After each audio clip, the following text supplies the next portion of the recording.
Hola, muy buenas tardes, noches a todos. ¿Qué tal? ¿Me escuchan bien?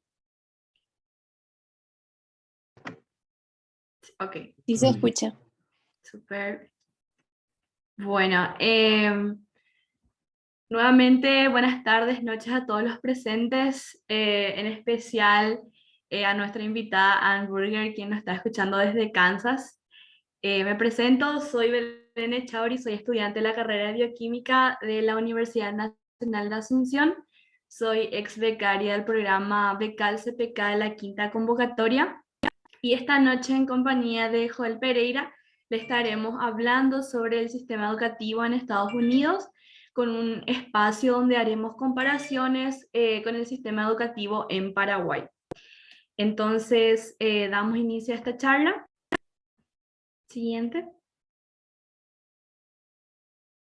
Bueno, desde mi experiencia les cuento que como fui becaria, tuve que tener un periodo en el que tuve que investigar acerca de la educación en Estados Unidos y me pareció un poco confusa en ese entonces, pero después de mucha búsqueda y al viajar allá, entonces se me pudieron enclarecer varios aspectos de este tema, entonces esta tarde les queremos comentar. Y la verdad que sabemos mucho acerca del sistema educativo en Paraguay, pero de repente, ¿qué es lo que de verdad sabemos acerca del sistema educativo en Estados Unidos? Siguiente.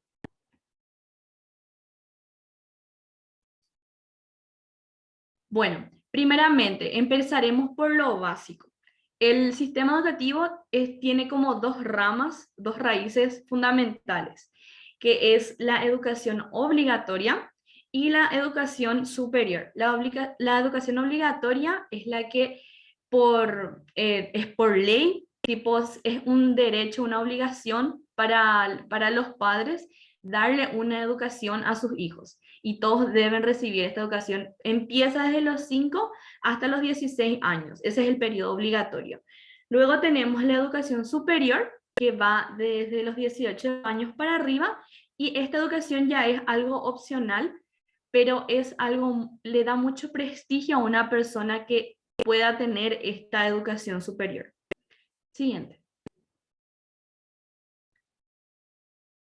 Bueno, esta etapa de educación obligatoria está dividida otra vez en tres niveles muy generales, muy específicos, que está el elementary school, middle school, que es, o junior high, y también está el high school. La manera en que están esquematizados o está establecido esto varía mucho dependiendo del estado, dependiendo de la educación si es privada, si es pública, así que vamos a ir viendo esas variaciones. Siguiente. Este es un esquema de cómo generalmente, en la mayoría de los casos, está eh, dividido esta educación obligatoria. Tenemos un preschool que todavía no es obligatorio, pero ya es muy común que los niños empiecen a tener un contacto un poco más cercano a lo que es la educación obligatoria desde los 3 a 5 años más o menos. Esto en general los padres utilizan ya como una guardería, porque como que en el caso de que ambos padres trabajen, entonces para que el niño no quede solo suelen ya llevarle a este preschool, que es para que ya se vayan ambientando con lo que es la socialización con otros niños. Luego empieza desde los 5 años aproximadamente, ya empieza lo que es la educación primaria, tal cual, que consta más o menos de 4 a 5 años. Esto puede variar, así como les dije, por ejemplo, desde kindergarten hasta el cuarto grado, en un colegio se puede considerar como educación primaria y en otro puede ser hasta el quinto grado, en otro puede ser hasta el tercer grado nomás. Y también tenemos un nivel intermedio que va desde el tercer grado hasta el sexto grado. Pero el que más se utiliza es middle school, el término que más se utiliza es middle school, que va desde el quinto grado hasta aproximadamente el octavo grado. Tenemos también Junior High, que va desde el séptimo, octavo, a veces noveno, a veces no. Entonces, en el Junior High ya van niños o chicos desde 12 años hasta 14 años, más o menos. Luego tenemos el High School, que sí ya está bien establecido, que son 4 años, que va desde freshman, que es el noveno grado, a los 14 años, el sophomore, que es el décimo primero, de 15 a 16 años. Luego tenemos el junior high, que va desde los 11 años, perdón, es el décimo primer grado. Y luego tenemos el último, que es el senior high, que ya sería como el último año de educación obligatoria. Siguiente. ¿Cómo se evalúa el desempeño del estudiante durante el año? Porque esto dura un año. Entonces, al final de cada año se hace como un reporte que simboliza que también un alumno fue desempeñándose durante ese periodo lectivo. Entonces, esto se simboliza con letras que va de la A a la F. La A sería la nota o el desempeño más óptimo y la F sería reprobar, sería el desempeño que no alcanzó el mínimo para poder pasar al siguiente año. Estas letras van acompañadas de un porcentaje. Por ejemplo, si un alumno tiene un 100% a un 90% de desempeño, entonces lleva una letra A, que también se divide en más, una A sola o un A menos. Entonces, si por ejemplo tenés un A menos, tenés un 92 a 90% de ponderación. Y si tenés una A nomás sería del 97 a 93 y una A más sería del 100 a 98%, que sería la nota más alta. Este sistema de tener A más, A menos, también puede variar según el colegio en el que esté uno, porque hay ciertas instituciones en donde no usan el más o el menos, sino que directamente es A o cosas así. Y eso mismo se replica para la B, la C y la D. Así, la F sería la nota más baja, que sería de un 59,9% para abajo. O sea que se necesita como un 60% para arriba para poder aprobar el año lectivo. Siguiente. Es muy común también hablar de una escuela privada, pública y también un homeschool en el caso de ciertos niños. Pero lo principal es el colegio público, ya que este es gratuito para todos los residentes de la zona y, por ejemplo, no necesitan comprar uniformes, es un poco más accesible y la educación es un poquito diferente a lo que es en un colegio privado. Por ejemplo, un colegio público, así como les dije, está administrado y financiado por el gobierno estatal, o sea que por lo tanto es gratuito para los estudiantes. En el caso de un colegio privado, está financiado total o parcialmente por el estudiante, sería por los padres del estudiante. En el caso del colegio público, la admisión está determinada de acuerdo a la zona de residencia del alumno. Por ejemplo, comparándolo con Paraguay, digamos. Si yo soy de San Lorenzo, entonces el colegio que me va a corresponder es un colegio que esté en San Lorenzo, no uno en Asunción. Es muy poco común que un alumno de una ciudad vaya al colegio de otra ciudad. En el caso de un colegio privado, la admisión ya no depende solamente de dónde vivís, sino que depende de varios aspectos que el colegio va poniendo como requisito. Ya puede ser el comportamiento del niño, lo que sea. Eso ya varía bastante. En un colegio público, los docentes necesitan estar certificados estatalmente para poder ser docentes en un colegio público. O sea que tienen que estar súper controlados para poder enseñar. Por eso de repente los padres optan por un colegio público, ya que en un colegio privado esta certificación no es necesaria. Entonces el aval que tenemos de que la educación es buena es en un colegio público. Siguiente. Bueno, como les comentamos, nosotros somos estudiantes de la quinta convocatoria de Becal. Entonces fuimos a Kansas y tuvimos la oportunidad de nuestro semestre de intercambio de poder visitar un private high school que es el Trinity Academy. Entonces ahí podemos ver fotos, por ejemplo, la de la izquierda es un pasillo del colegio, en el medio tenemos una foto en el aula y a la derecha tenemos una foto de nosotros que estuvimos haciendo en conjunto con otros becarios, estuvimos haciendo una presentación cultural acerca de Paraguay. Siguiente. Bueno, finalizando todo lo que es la educación obligatoria, tenemos la educación superior que ya es opcional, pero así como les comenté, es muy prestigioso que una persona tenga esta educación.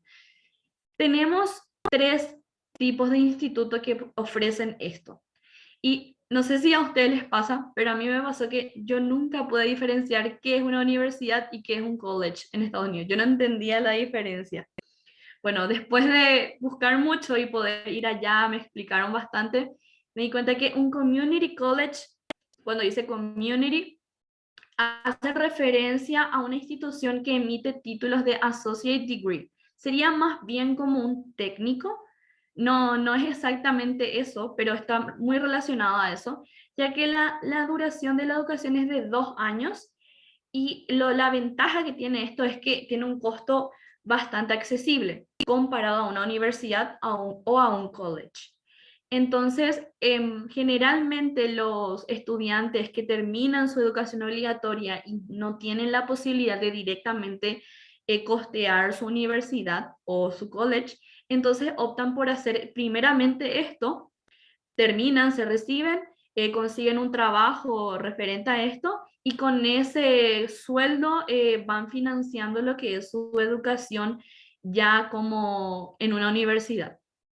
Luego tenemos la universidad, que es la institución que emite títulos de grado, que sería como, sí, sería como la carrera, tu título de carrera. Y también se le conoce como una educación undergraduate. Entonces, el título que recibí es de bachelor y también esta universidad puede emitir títulos de maestría, o sea, tiene programas de maestría o doctorado. Eso es lo que le hace universidad. Que tenga el nombre universidad es porque puede emitir títulos de maestría o doctorado. En el caso del college, también dan títulos de bachelor, títulos de grado, pero no tienen estos programas de maestría o doctorado. Esa es la única diferencia. Siguiente.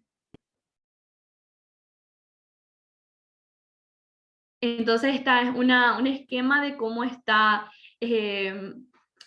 dividido la educación superior. Tenemos el Community College, que así como les dije que dura 2 años aproximadamente, entonces tenemos el first year y second year, o sea que si un alumno termina su educación primaria, o sea, su educación obligatoria a los 18 años, entonces a los 20 años ya podría estar teniendo su título. Luego tenemos el undergraduate school, que sería ya la universidad o el college, en donde tenemos aproximadamente o como mínimo 4 años de educación, que estaría freshman year, que es el primer año. Los de segundo año se llaman sophomore y los de tercer año sería junior year y los del cuarto año senior year. Entonces, los estudiantes de ingeniería, ponele que si entran a los 18 a la universidad, a los 22 años ya estarían recibiendo su título de bachelor.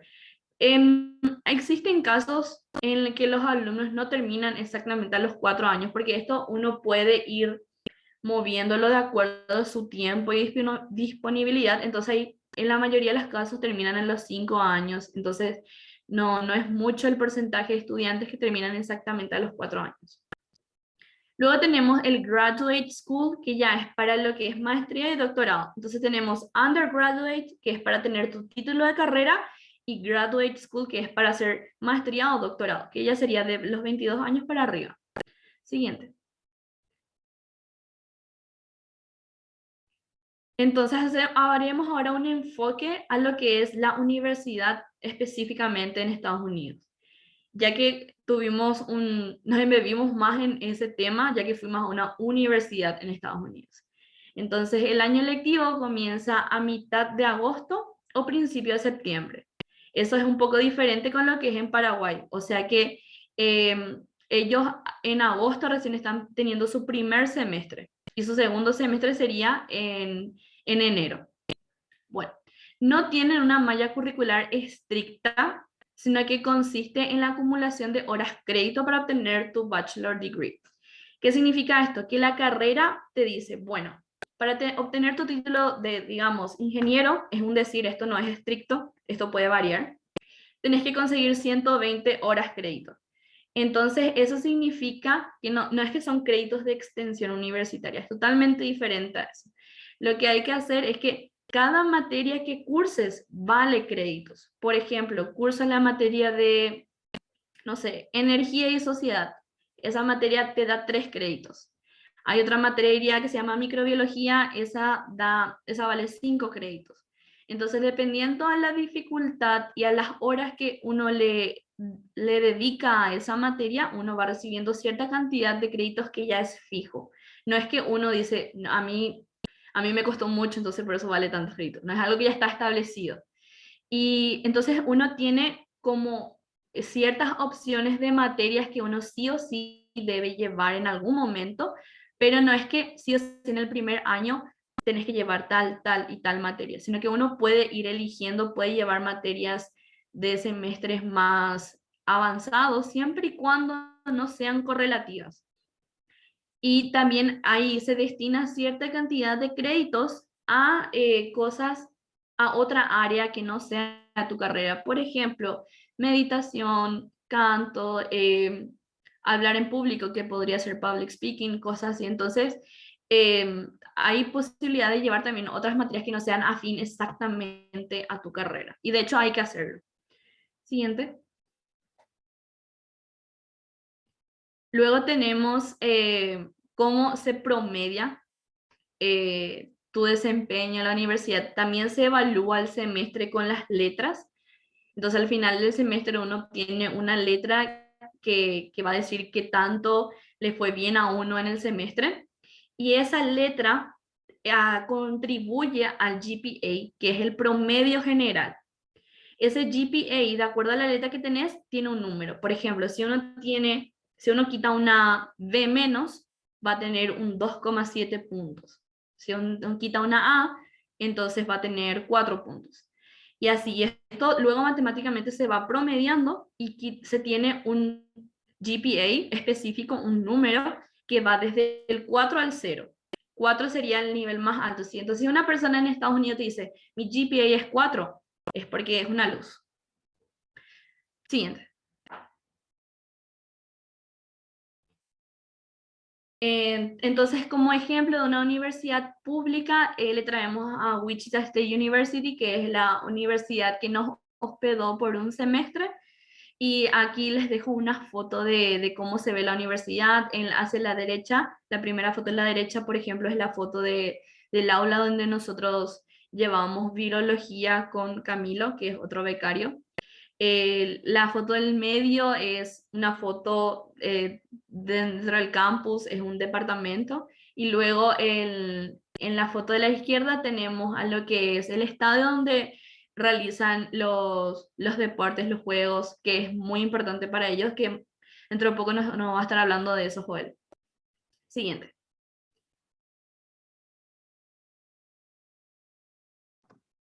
Bueno, buenas noches a todos. Antes que nada, quería agradecerle a Belén por su presentación impecable, genial. Me ayudó muchísimo en la elaboración de este trabajo que vamos a presentarles hoy. Y como ella comentaba al comienzo, voy a presentar antes que nada. Mi nombre es Joel Pereira, soy estudiante de Economía en la Universidad Nacional. También fui becario de la quinta convocatoria del programa de movilidad asistida Becal CPK y tuve la oportunidad de ir a cursar un semestre en la Universidad Estatal de Wichita. Y a raíz de ello surgió también esta sección de diferencias entre el sistema educativo que tenemos entre el sistema educativo de Estados Unidos y Paraguay, ¿verdad? Vamos a comentar un poco de algunas cositas que en nuestro caso particular nos llamó la atención con base en la experiencia y también con base en la investigación profunda que hicimos. Bueno, pudimos rescatar 5 diferencias principales entre ambos sistemas, ¿verdad? La primera de la que les voy a comentar es la de los objetivos y enfoque del sistema educativo. El sistema de educación universitaria en los Estados Unidos se encuentra orientado a las competencias y aptitudes del estudiantado. ¿Qué entendemos por esto? Como sabemos, nuestro sistema educativo en Paraguay, por lo general, en algunas facultades, universidades, varía un poco, por lo general está orientado a medir los conocimientos del estudiante, ¿verdad?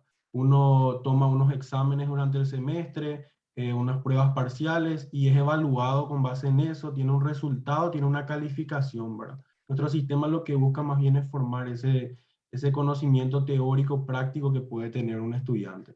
En los Estados Unidos, las universidades y el sistema educativo en general se enfoca muchísimo en evaluar al estudiante como una persona, como un todo.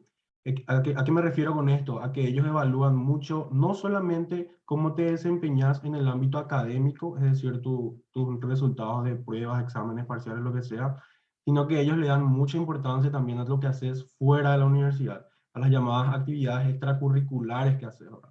Ellos apoyan mucho los sistemas de voluntariado que se pueden dar, de hecho, le dan un gran peso considerable al voluntariado que uno puede hacer dentro de su semestre, dentro de su carrera, y apoyan muchísimo también lo que tiene que ver con el deporte. Cualquier tipo de deporte que uno haga es bastante importante y es tanto el nivel de importancia que le dan que incluso se ofrecen becas para ir a estudiar a las universidades de Estados Unidos para aquellos alumnos que son destacados en el deporte, ¿verdad? Entonces, teniendo un poco esa perspectiva y teniendo un poco esa importancia que le dan ellos a todas las actividades que pueda realizar un estudiante como persona, es que nos decidimos por decir de que hay esa diferencia entre el enfoque del sistema que tiene el sistema paraguayo y el sistema americano. En segundo lugar, tenemos la evaluación durante el semestre, ¿verdad? El modelo de evaluación adoptado por ellos comprende un análisis completo del alumno desde el primer día de clases. ¿Qué quiere decir esto?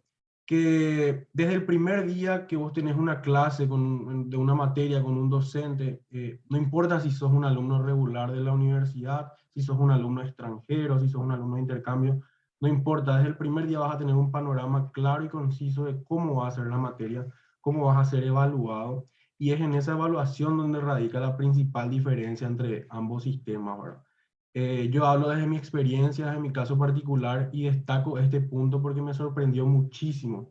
En el sistema americano de evaluación, recuerdo en todas mis materias nos comentaron de que íbamos a tener, por ejemplo, exámenes parciales a lo que se les llaman los famosos midterms, íbamos a tener presentaciones, íbamos a tener proyectos, íbamos a tener un examen final que en realidad tiene el nombre de un final exam, pero es básicamente un examen más. E íbamos a tener muy en cuenta la participación en clase, ¿verdad? Que les voy a hablar un poquito después. Entonces, ¿qué quiere decir esto? Que tu examen, o sea, tu calificación final, tu resultado, no va a estar basado solamente en aquel puntaje que vos lograste en unas pruebas escritas. No, vos vas a tener, o sea, se te va a considerar para tu resultado final, para tener tu A, tu B, tu C, todo lo que hayas hecho, ¿verdad? Todas las clases, todas las presentaciones, todos los proyectos. Y el porcentaje de participación que tienen estas actividades dentro del total es bastante equitativo, ¿verdad? Por lo tanto, no es que si una persona tuvo un mal desempeño en un examen parcial, va a llevar indefectiblemente una calificación baja al final del semestre. Tiene pruebas y tiene otras actividades que le pueden ayudar muchísimo y que de hecho otorgan como un mapeo general de lo que es el alumno, ¿verdad? Como les decía, yo baso este punto específicamente en mi experiencia como estudiante de la Universidad Nacional de la Facultad de Ciencias Económicas, porque en nuestro sistema la calificación final del estudiante está determinada meramente, únicamente por el examen final. Es decir, tus exámenes parciales, cualquier trabajo, cualquier actividad extra que hagas no tiene ningún tipo de incidencia en tu resultado al final del semestre, ¿verdad? Yo sé que esto no es así en todas las facultades de la Universidad Nacional, pero en mi caso particular funciona de esa manera y es por eso que me llamó mucho la atención y me encantó ser evaluado y sentir un poco de lo que es esa experiencia de tener este tipo de evaluación, ¿verdad? En tercer lugar, el dinamismo, ¿verdad? El profesor se encarga en todo momento de que la participación de sus alumnos sea la mayor posible, desde los métodos y técnicas aplicados hasta la terminología utilizada. Este punto quiero destacarlo, pero enormemente, porque me sorprendí gratamente por la forma en la que se llevaban a cabo las clases. Yo vengo, o sea, estaba acostumbrado a un sistema de clases bastante tedioso, en el que uno va a un aula, escucha una presentación, ve una diapositiva por 2 horas, escucha a un docente hablar y se retira sin más, ¿verdad? Tomó unas cuantas anotaciones y ahí quedó todo, ¿verdad? No hay una participación, no hay un intercambio, no, nada, ¿verdad? En cambio, cuando llegué allá, me quedé sorprendido porque desde la primera clase lo que ocurre es que se abre el espacio de debate, se abre el espacio de intercambio de ideas, el profesor es uno más del grupo y se encarga de hacerte sentir que él es uno más del grupo. Entonces uno como que se siente con la libertad total de plantear sus dudas, sus inquietudes, aportar sus ideas a la clase y eso hace que el ambiente sea totalmente distinto y sea propicia la educación, ¿verdad? Entonces, me sorprendió mucho la forma en la que se desarrollaban las clases en materias que me tocó cursar. Algunos profesores implementaban el juego de roles para encarar situaciones de análisis de casos, en el cual uno tomaba una postura, otro tomaba una postura y se armaba un debate, por ejemplo. Se hacían simulaciones de la vida real para que vos puedas bajar a la realidad todo eso que estás aprendiendo, que estás leyendo en libros, vos lo puedas poner en práctica y decir, ah, en esta situación yo haría esto e implementaría este concepto que aprendí. Entonces yo creo que esa es una diferencia muy importante y es algo que yo puedo destacar, pero enormemente de cómo son las clases allá. En cuarto lugar, la formación de los docentes. Los docentes cuentan con un nivel educativo de posgrado, esto a pesar de contar con una muy corta edad. Es simpático porque siempre la gente te pregunta cuando uno vuelve de una experiencia de intercambio, ¿qué tal tu experiencia allá? ¿Qué tal te pareció la universidad? ¿Qué tal te parecieron las clases? Y algo que yo siempre destaco y cada vez que me preguntan digo el nivel de los docentes. ¿Por qué me enfoco tanto en el nivel de los docentes? Porque te vas a estudiar a la universidad y te encontrás con personas jóvenes al punto de que llegas a un aula y te confundís y no sabes si la persona que está ahí es alguien que te va a enseñar o es un compañero y te sorprende saber el nivel de educación que tienen estas personas, ¿verdad? Yo de las 4 clases que tomé en mi estadía, tuve 4 profesores jóvenes, creo que el que tenía la mayor edad tenía 38 años y todos cuentan con una educación a nivel de doctorado. Nosotros, si bien acá en Paraguay contamos con docentes bastante preparados, eso es innegable, algo que choca un poco con eso es la edad que tienen los mismos, ¿verdad? No es muy común acá en Paraguay encontrar algún docente que tenga un nivel de educación de doctorado, que es el máximo posible, y que eso vaya acompañado de una edad corta, de que sea una persona joven, que sea una persona que empatice con la juventud, que entienda el ritmo de vida y la forma de expresión de la juventud, ¿verdad? Entonces, esa es una diferencia muy importante, ¿verdad? Y eso se va a ver reflejado, eso se ve reflejado en todo momento durante las clases, durante la elaboración de trabajos, incluso en la comprensión que tienen los docentes para con el alumno, ¿verdad? Situaciones que a uno como alumno puede afectarle y que podrían no ser comprendidas por una persona mayor, son perfectamente entendibles por una persona que está más o menos en el mismo rango etario que uno, ¿verdad? Entonces yo quise destacar muchísimo este punto porque me quedé gratamente sorprendida y hasta hoy, si me preguntan cuál fue una de las cosas que más vas a extrañar y que te queda así como mejor recuerdo, fue la relación que tuve con mis profesores, el nivel que tenían y que hasta hoy en día a veces mantengo contacto con ellos, ¿verdad? Por último, el punto número 5, tenemos la infraestructura. Todas las universidades estatales y privadas en los Estados Unidos ofrecen una infraestructura de primera. Cuentan con edificaciones capaces de cumplir toda y cada una de las necesidades de los estudiantes. Con infraestructura, cuando escuchamos hablar de infraestructura, uno por lo general piensa que nos referimos solamente a la condición de los edificios, a qué tan lindo es un edificio, qué tan linda es una clase, ¿verdad? Y no me refiero solo a eso, me refiero a la inclusividad y a la capacidad que tienen la universidad y sus edificios de recibir a personas con discapacidad, ¿verdad? Yo creo que eso es algo que me sorprendió mucho porque uno va a un aula, ingresa a un aula para tomar una clase y se da cuenta de que está completamente equipada para que una persona con discapacidad pueda asistir a la clase y pueda tomarla sin ningún inconveniente, ¿verdad? Desde tener sillas adaptadas para personas con discapacidades físicas, hasta que cada mesa, pupitre o señal de entrada, acceso a un aula tenga la traducción al sistema Braille. Eso fue realmente chocante en el buen sentido por el hecho de lo preparados que están para esta situación. Y aparte de eso, lo que todos pensamos, ¿verdad? Que efectivamente es así. El campus es una cosa preciosa, no hay una basura regada por el piso, las condiciones en las que se mantiene la infraestructura es maravillosa, todo el equipamiento con el que cuentan para dar las clases. Anteriormente, la compañera Belén mostraba la imagen de cómo era una de las clases en la que ella pudo asistir y doy fe de que todas las clases de la universidad están equipadas de esa misma manera. Son auditorios y uno puede sentirse completamente cómodo y confortable para llevar a cabo sus clases, para aprender en esos lugares. Realmente eso es algo que tenemos que decir que es una diferencia enorme, ¿verdad? Ojalá algún día lleguemos a ese grado de inversión en infraestructura que nos permitan tener comodidades de ese tipo. Bueno, eh, esa fue la presentación acerca de las principales diferencias que encontramos entre el sistema paraguayo y el sistema americano, y decidimos plantear este último momento de la presentación para habilitar a un espacio de consultas, un mini debate, un intercambio de ideas, experiencias, algo que quieran saber puntualmente. No sé si entre el público presente hay alguien que esté interesado en postular a las becas de movilidad y que esté con alguna curiosidad ahí en la cabeza, entonces habilitamos este espacio y escuchamos sus consultas.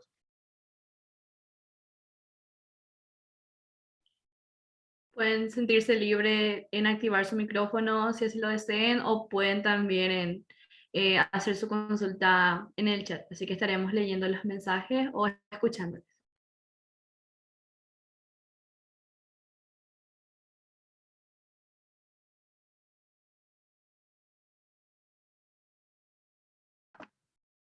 Tenemos una pregunta en el chat que dice, ¿cuál es la ponderación del peso que tiene un examen final? Pregunta uno. Y la segunda dice, entre todas las materias que llevaron en Kansas, ¿cuáles de ellas fue la que les hizo sentir más a gusto con su sistema?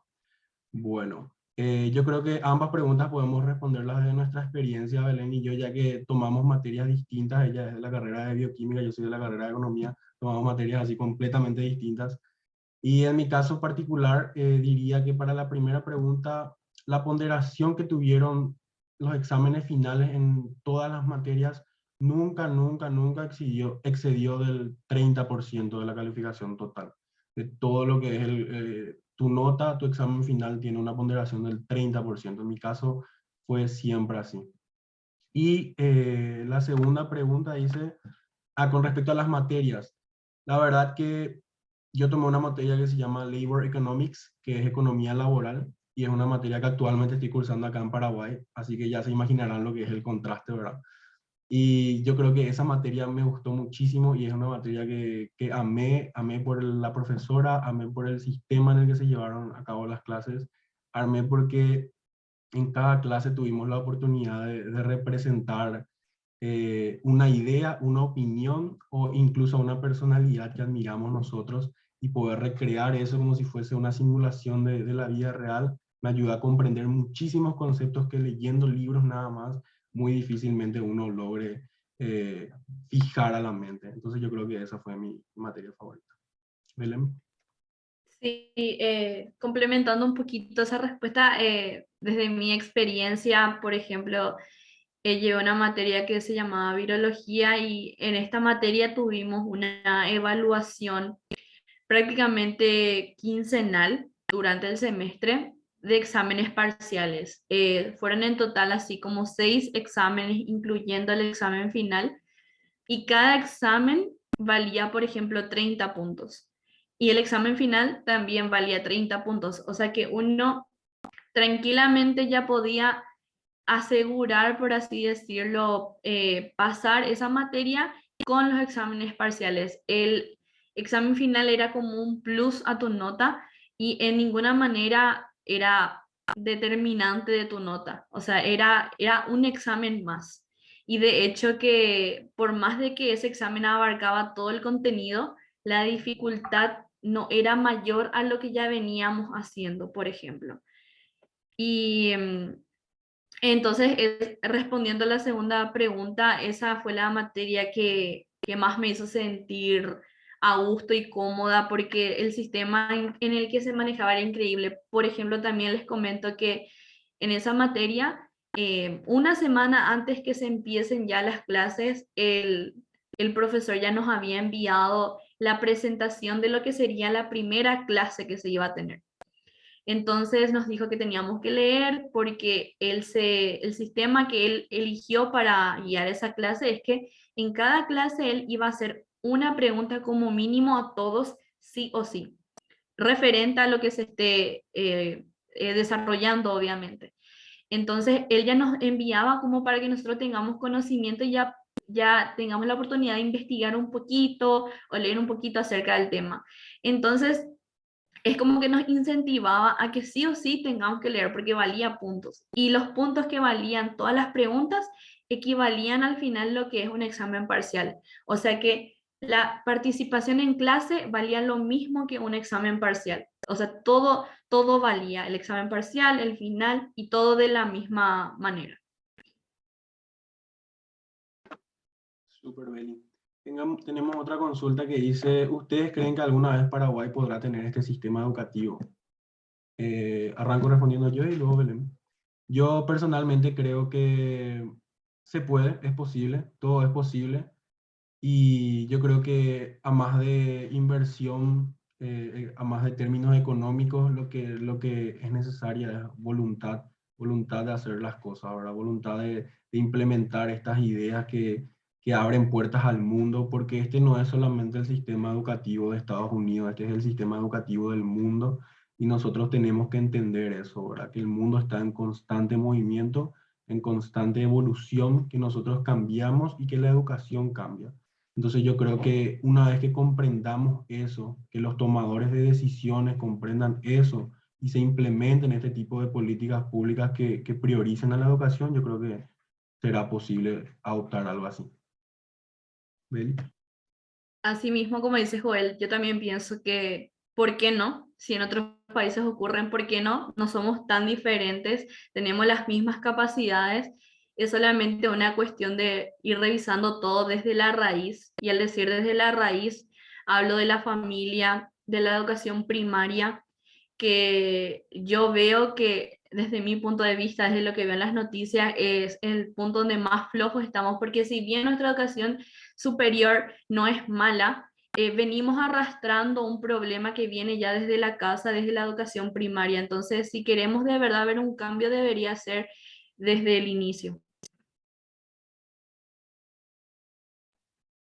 Genial. Tenemos otra consultita que dice, otra pregunta personal. ¿El intercambio marcó antes y un antes y un después en sus carreras? Definitivamente, no hay duda, no hay duda. Uno no vuelve nunca a ser el mismo, ni como persona ni como estudiante. Uno abre la mente a un montón de cosas que realmente te cambian la perspectiva, así que no volvés a ser el mismo, para nada. Respondiendo a esa pregunta, también sí hay un antes y un después súper grande. Desde tu punto de vista a lo que querés ser, a lo que te querés dedicar, a lo que te gusta y no, porque les doy un ejemplo en esta materia de virología, que fue la materia que en serio cambió mi vida.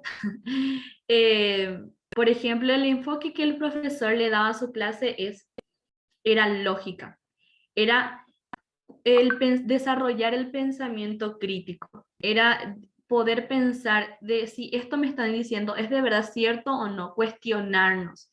Y eso es algo que creo que se debe fomentar en nuestro sistema, porque yo veo mucho desde mi experiencia que en la universidad lo que te evalúan es memoria antes que nada. es si sabes el nombre, si memorizaste todos los nombres, por ejemplo, de los microorganismos, si sabes la fecha exacta, pero allá es más bien algo de lógica. En ningún momento, por ejemplo, el profesor nos preguntó en qué fecha, qué hora se hizo esto ni nada, sino que es más bien desarrollar la mente, expandir la mente. Así que sí hay un antes y un después de esta experiencia. Otra consulta dice, si tuvieran que elegir un aspecto comparado entre el sistema de evaluación nuestro y el de Kansas, ¿cuál creen que es el más efectivo y que debería implementarse aquí? Respondiendo brevemente, definitivamente el sistema educativo americano, totalmente, ya que en lo que enfatizo y se resume todo es que te evalúa a vos como persona, no solamente como un estudiante. El día de mañana seremos personas profesionales y necesitamos poner en práctica todo lo aprendido, más las cualidades de una persona excelente en todo sentido. Entonces yo creo que ese sistema. Pienso igual que Joel.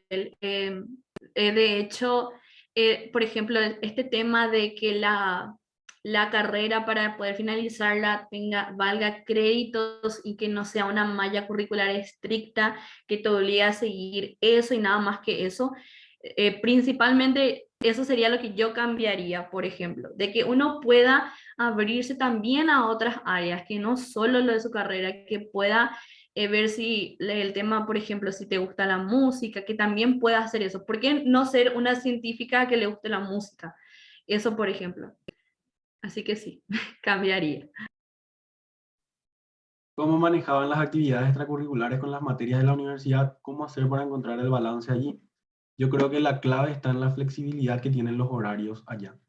Uno tiene, comprenden bastante bien que y asistir a una clase, y que uno no va a ser más productivo por asistir a una clase de 3 horas continuadas sentado y escuchando una presentación, que va a ser mucho más productivo si asiste a 2 clases de 1 hora y 15 minutos que son dinámicas y que son más movidas, ¿verdad? Entonces esa flexibilidad de tiempo te permite equilibrar y que tu carga horaria no sea tan pesada, ¿verdad? Y vos puedas equilibrar tiempo entre estudio y actividades de voluntariado o deporte que quieras hacer, ¿verdad? Eso es lo que ocurría en mi caso particularmente. Beli, no sé si quieres.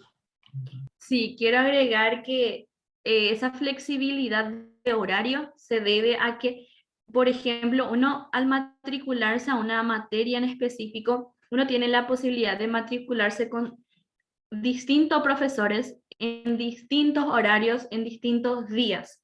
O sea, no es que, por ejemplo, la materia de economía se da solamente los lunes a las 8, sino que hay varios horarios y uno puede elegir, bueno, por ejemplo, si yo elijo trabajar a la tarde, tengo ese compromiso, entonces yo ya busco matricularme a materia solo a la mañana.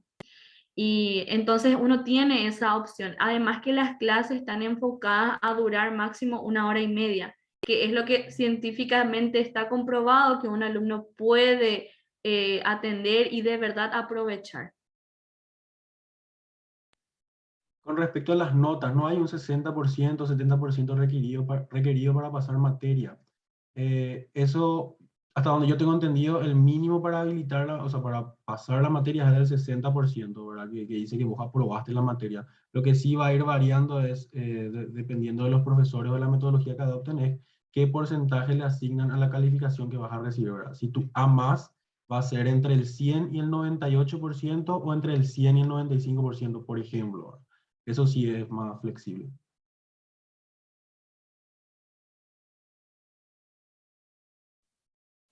¿Por qué creen que las carreras se pueden terminar allá en 4 años y aquí vamos hasta 6 años incluso? Beli, ¿quieres tomar esa pregunta? A ver, voy a leer otra vez porque salió un poquito entrecortado, perdón. ¿Por qué Sí. creen que las carreras se pueden terminar allá a los 4 años? Aquí vamos hasta los 6 años incluso.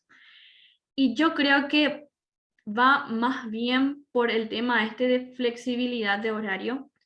Y lo otro, lo principal es que evalúan, porque yo como universitaria, por ejemplo, en mi casa de estudios, aquí en la UNA, me sentí innumerables veces, por ejemplo, no suficiente a la hora de rendir un examen, por más de que haya invertido horas de estudio, por más que haya hecho todo, porque muchas veces el conocimiento no es suficiente aquí, que uno debe tener también rapidez, que uno tiene que tener memoria. Muchas veces, por ejemplo, la forma en que evalúan el examen no es, siento que no es algo que evalúa específicamente conocimiento, sino que evalúa más bien otras aptitudes.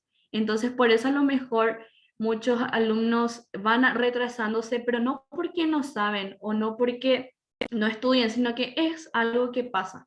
Y yo me sentí así muchas veces, por más que estudié, a veces tenía una nota bajísima, pero era porque, qué sé yo, no me acordé del nombre del microorganismo número 2000 y cosas así. Son cosas, por ejemplo, que, no sé, podemos cambiar, la verdad. Martín hace una consulta. Dice, buenas noches, la beca de deporte solo está disponible al comienzo de la carrera o se puede tomar en otro momento. Por ejemplo, con la beca de intercambio de 6 meses, ¿qué se gana después de haber cursado la mitad de mi carrera en Paraguay? Yo puedo conseguir una beca de deporte convalidando las materias. Martín, esta pregunta yo creo que así mismo deberías copiarla, guardarla y la persona más idónea para responderla es Miriam Mongelos del Comité Paraguay-Kansas, que es el comité que tiene las relaciones bilaterales entre Paraguay y el estado de Kansas, ¿verdad? Que fueron quienes nos ayudaron a nosotros a ir a estudiar a Estados Unidos. Ellos manejan todo lo que tiene que ver con las becas que se otorgan en las universidades, a qué oportunidades puedes acceder, qué materias te van a convalidar, qué materias que no. Los encontrás en sus redes como Comité Paraguay Kansas, le envías un mensaje directo y ellos van a disolver así. Te prometo que hasta la última duda que tengas porque son geniales y están para eso justamente. Otra pregunta, no sé si manejan este dato, pero los profesores allí son bien pagados. Yo tomo esta pregunta porque recuerdo que justamente en la materia de Labor Economics, que es economía laboral, una de las cosas que me gustó también fue una clase en la que tuvimos que analizar un poco cuál es el nivel, o sea, trabajar un poco con el nivel de salario que tienen todas las profesiones en Estados Unidos, ¿verdad? Ellos tienen acceso a una base de datos muy gigante en la que uno puede ver todas y cada una de las profesiones pagables que existan y que te puedas imaginar y cuánto gana en promedio de acuerdo al estado, ¿verdad? Y tengo que decir que un maestro universitario gana bien, gana relativamente muy bien en comparación a lo que sería, a lo que sería el salario mínimo del estado, ¿verdad? Se paga muy bien y no solamente es la paga económica que reciben, sino el prestigio que les otorga enseñar en una universidad. Allá para un profesional que enseñe en una universidad, que sea un profesor universitario, le otorga al currículum y a su formación como profesional un peso enorme, realmente. Tienen una distinción mucho mayor esos profesionales.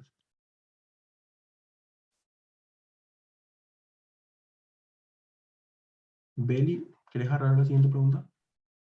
Dale, dice, ¿cómo se sintieron en cuanto al adaptar el estudio en un idioma no nativo? Siguiente pregunta, ¿existe alguna diferencia notoria con algunos alumnos de allí debido a esta diferencia educativa y cultural? Bueno, para mí fue un desafío muy grande. La verdad, siempre comento que siempre me sentí muy insegura en cuanto a mi inglés. Entonces, para mí ese periodo de adaptación fue crucial, pero la verdad que nunca me sentí sola en ese proceso. Por ejemplo, el primer día de clases con este profesor de virología, nos presentamos, yo le comenté que era una alumna internacional, entonces él ya tomó nota de mi nombre y de quién era. Entonces él ya sabía que él tenía que dar un poquito más, tenía que ser un poquito más, tenía que controlarme un poquito más en todo lo que hacía, en las tareas, en las preguntas, estaban siempre muy predispuestos a ayudar. Y, por ejemplo, así como les comenté, este profesor hacía preguntas en cada clase y cada uno debía responder, obviamente, en inglés. Entonces, de repente, las preguntas que él hacía, yo las entendía, sabía la respuesta en español, pero tenía una dificultad en comunicar eso en inglés. Pero no porque no sabía cómo decir luego, pero de repente los vocabularios técnicos, como que mi carrera es bioquímica, hablar químicamente en inglés es un poquito complicado. Los términos son muy complicados, entonces yo tardaba así en explicarle, pero él siempre me guiaba, te estás refiriendo a esto, te estás refiriendo a esto, a lo mejor esta es la palabra que estás buscando para explicar lo que me estás diciendo. y así siempre me iba guiando en ese proceso. Entonces, nunca, por ejemplo, perdí puntos por no saber responder en inglés. Siempre él trató de que yo vaya respondiendo. Y si existe alguna diferencia educativa cultural. Educativa, desde mi perspectiva, yo no me sentí atrás en conocimiento, pero sí culturalmente.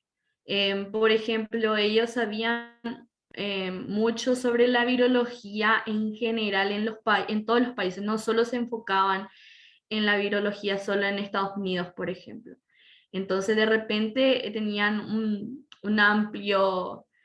eh, un amplio espectro de conocimiento en ese sentido.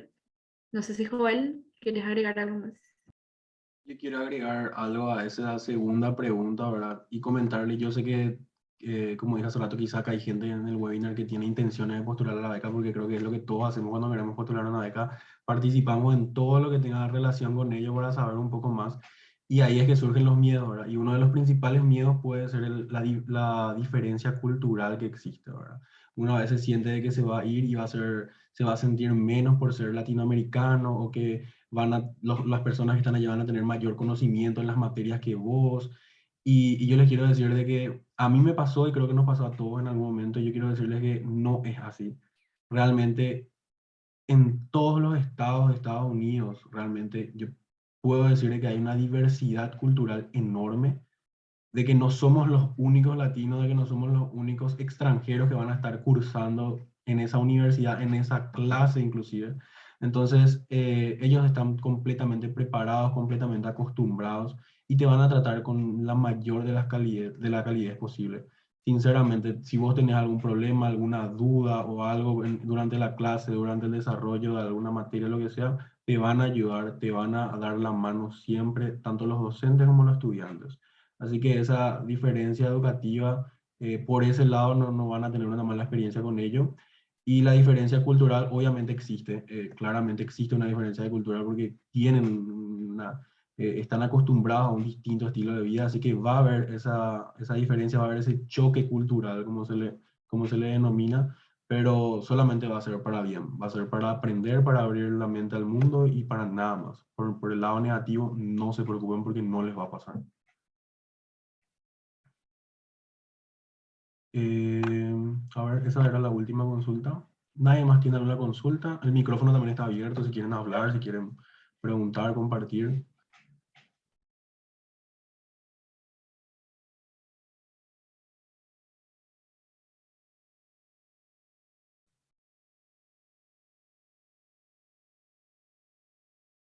Gracias a ustedes por quedarse, por escuchar, por conectarse. Yo creo que, Beli, si no hay ninguna consulta más, ya una horita de tiempo les quitamos. Gracias en serio por quedarse y escucharnos. Sí, muchísimas gracias a todos por su tiempo. Espero que hayamos podido responder todas sus dudas y abarcar todo lo que deseaban saber.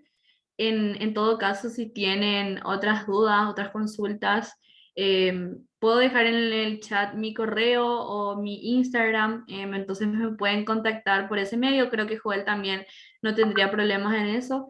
Entonces, si tienen consultas, estamos a las órdenes. Y cualquier duda que tengan acerca de la experiencia de movilidad, visiten la página del Comité Paraguay Kansas, consulten que ellos dan un asesoramiento increíble. Muchas gracias. Así mismo, ahí les dejo también yo mi correo, Instagram, cualquier duda, consulta que tengan, a las órdenes. Y gracias, thank you, Ann. Te extrañamos muchísimo. Y nada, gracias por su tiempo, espero que hayan disfrutado y hasta la próxima.